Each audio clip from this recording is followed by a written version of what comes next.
Hello, welcome to the daily English news program on Azərbaycan Television with the major developments of the day. I am your host, İlham Məmmədov.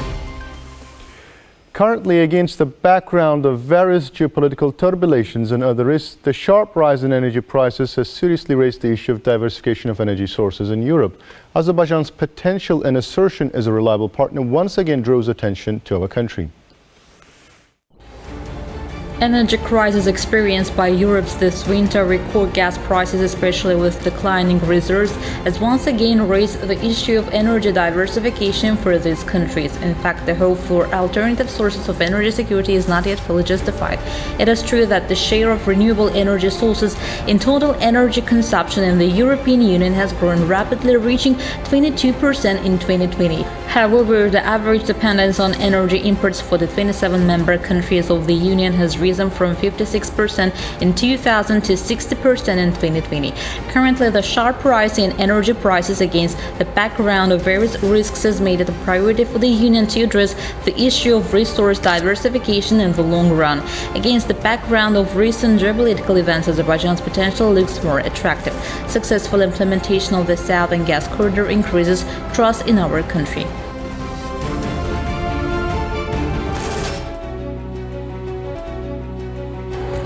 Demand for gas from new sources is growing. After the completion of the Southern Gas Corridor project, Azerbaijan was able to increase exports to international markets, including European markets.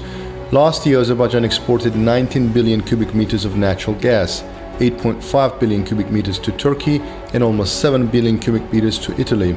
The remaining volume was exported to other member countries of the team, Georgia, Greece, and Bulgaria. I'm confident that Albania, a member of our team, will also receive Azerbaijani gas as soon as it completes its gas distribution network. It is expected that production will increase with the commissioning of fields such as Absharon, Mid, Babek, Asiman. Thus, Azerbaijan's gas reserves are estimated at 2.6 trillion cubic meters. 1 trillion cubic meters of these reserves falls on the share of Shahdenes, 1.5 billion cubic on Absharon, 400 billion cubic on Babek, and 200 billion cubic meters on Ümit. At the same time, deep gas section of the Azeri-Chiraq Güneşli field is expected to contribute hundreds of billions of cubic meters of gas. However, Azerbaijan itself is taking consistent steps to use its renewable energy potential. At present, more than 1,300 megawatt out of more than 7,500 megawatt electricity capacity is provided by alternative sources. That's about 17.3%. Today, the government is tasked to increase this figure to 30% by 2030. In this sense, the potential of Karabakh and East Zangezur is particularly optimistic.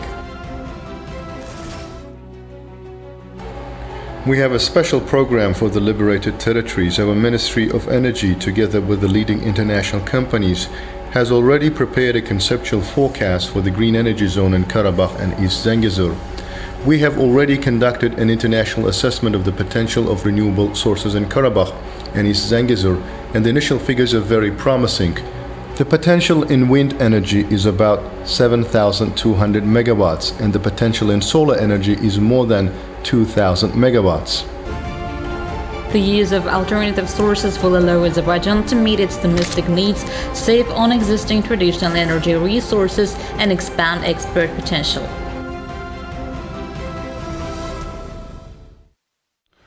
After the patriotic war, Azerbaijan has been consistently fulfilling all the obligations assumed under the trilateral statements, and large-scale work has been carried out in the territories liberated from the occupation. In Armenia, no real actions have been taken except for contradictory statements. This was stated by Foreign Minister Ceyhun Bayramov at a press conference after meetings with Deputy Prime Minister, Minister of Foreign Affairs and European Integration of Moldova, Nicu Popescu. At the meeting, the ministers discussed issues of expanding cooperation in the economic, trade, investment, energy sector, as well as the processes taking place in the region in the post-conflict period and new realities. Ceyhun Bayramov informed his Moldovan colleague about the work carried out by Azerbaijan to restore communications in the region and eliminate the threat of mines. He noted that in parallel with the large-scale work in the territories liberated from the occupation, Azerbaijan last year launched the design and construction of a 110-kilometer railway line to the border with Armenia to restore the transport links. To date, 24% of construction work has been completed. The project will be completed in 2023. In parallel with this, the construction of a 124-kilometer highway is underway, which will run along the border with Armenia and will become an integral part of the future transport corridor. 27% of work is completed.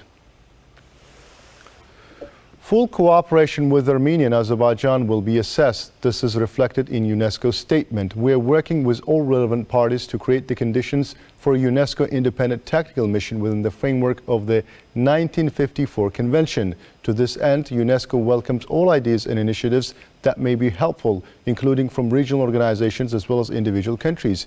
The ideas proposed during the summit of February 4th may be considered in this light. These ideas will be assessed by UNESCO in full cooperation with Armenia and Azerbaijan, the official statement of UNESCO stresses. It should be noted that on February 4th, at a video conference meeting with the participation of President of Azerbaijan Ilham Aliyev, Prime Minister of Armenia Nikol Pashinyan, President of France Emmanuel Macron, and President of the Council of the European Union Charles Michel, an agreement was reached on the visit of a UNESCO assessment mission to Azerbaijan and Armenia. For decades, Armenia has prevented the visit of a UNESCO mission to hide its intentional destruction committed in the liberated territories.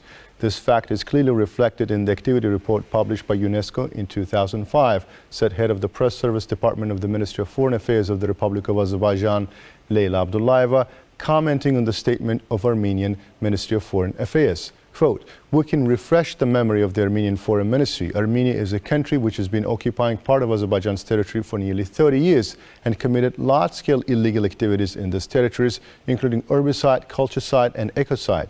Leyla Abdullayeva noted that Armenia wiped out 9 Azerbaijani cities and hundreds of villages. Historical, cultural, and religious monuments in these areas have been ruined and looted. At the same time, Armenia has completely destroyed the cultural heritage of Azerbaijan on its territory.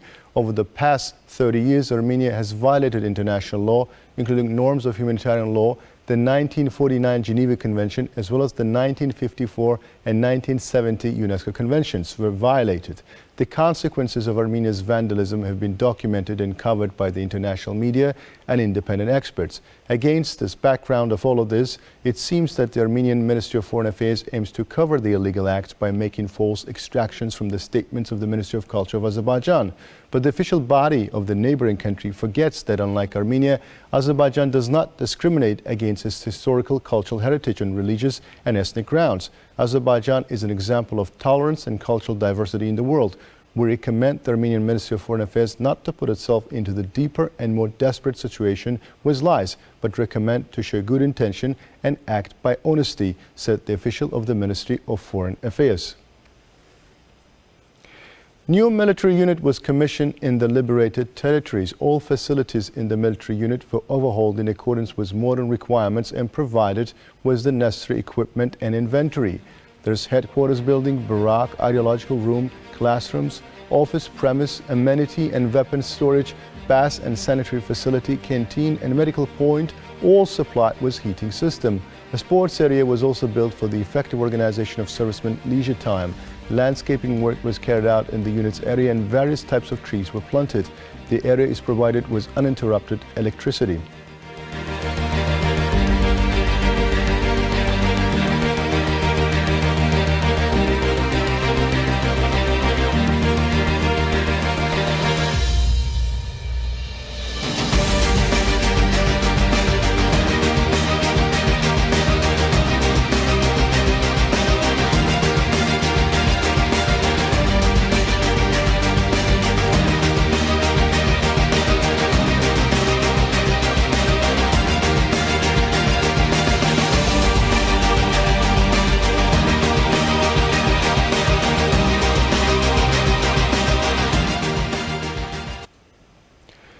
(7,779 more cases of coronavirus infection have been recorded in Azerbaijan, while 6,315 people have recovered and discharged from the hospitals, and 28 patients died. The overall confirmed cases in Azerbaijan have reached 718,145, with 660,112 recoveries and 8,948 deaths. The number of active infections is 49,085. To detect new infection cases, overall 6,316,102 tests have been conducted in Azerbaijan, the task force under the Cabinet of Ministers reported. That was all for the day. Thank you for watching us. Goodbye.